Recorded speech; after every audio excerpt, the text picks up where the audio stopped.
constituents that have been scattered across Africa on train and equip missions. So just ballpark, in the last decade, how many Africans has the United States military trained and equipped? Congressman, I don't have that figure. I can get that figure for you. Ballpark, just, how many? Congressman, it would be a wild guess right now. Seems like something we should know, right? Over the years, we have trained a substantial number, especially in the Gulf of Guinea states, but including Like more than 10,000? It is more than 10,000. More than 50,000? I'd say we're reaching around 50,000 Okay. at least. And what percentage of the people we've trained end up participating in insurrections or coups against their own government? Very small number, Congressman, very small number. So what percentage do you think? I'd say probably less than 1%. But it does happen. The IMEC program is in force, and we've pushed a significant number through our schools across the. Yeah, and what data sets do you track to arrive at the conclusion that less than 1% of the roughly 50,000 that we've trained have participated in coups?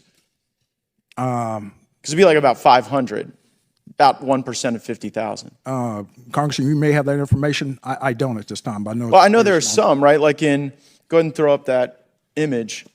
This is Colonel Mamade Doumbouya, and this is a photo of him. Did we train and equip him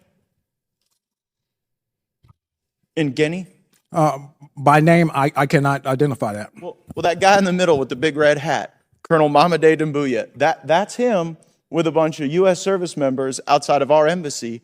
And just months after this photo was taken in 2021, he led a coup in Guinea and threw out the leader. Does that concern you? Congressman, core values is what we start off with in IMA programs. Do we share core values with Colonel Doumbouya? Core values. I will repeat that. Core values. Respect for humanity. Do we share those values with Colonel Doumbouya? Absolutely. In our curriculum. He led a coup? We do. Okay, well, that's a very telling answer. In Burkina Faso, did we share core values with the leader that we trained there who led a coup? It's in our curriculum.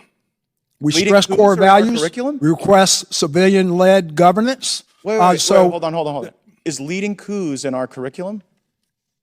Absolutely not. So civilian-led. My question is, do we share core values with the coup leader in Burkina Faso who we trained? Holistically, we teach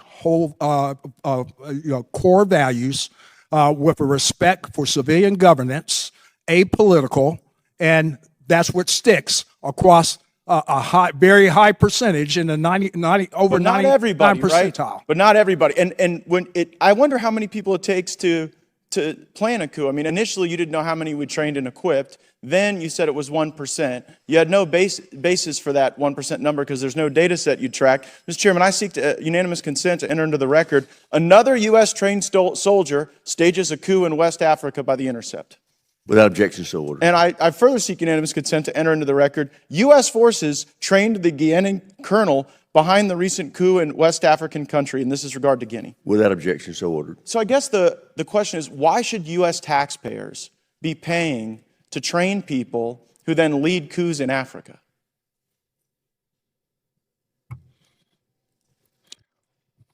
Congressman, our curriculum harvests core values and also to be able to embolden these countries for a representative democracy. But General, that democracy isn't what emerges. The problem is, I know you may have great confidence in what you're teaching, but when two governments have been overthrown, I guess how many governments have to be overthrown by people we train before you sort of get the message that our core values might not be sticking with everyone? Is it 5 countries? 10? We'll continue with our persistence in assuring but do you think it's that working? they harbor democratic norms, democratic values. Just a moment ago, you said we shared core values with Colonel Doumbouya. You said that just moments ago in response to my question, and his core value seems to be leading a coup. So I don't think it's stuck. I think we should at least know how many countries we train the coup plotters in How many is too many? Because clearly 2 is not too many, and I think we could use our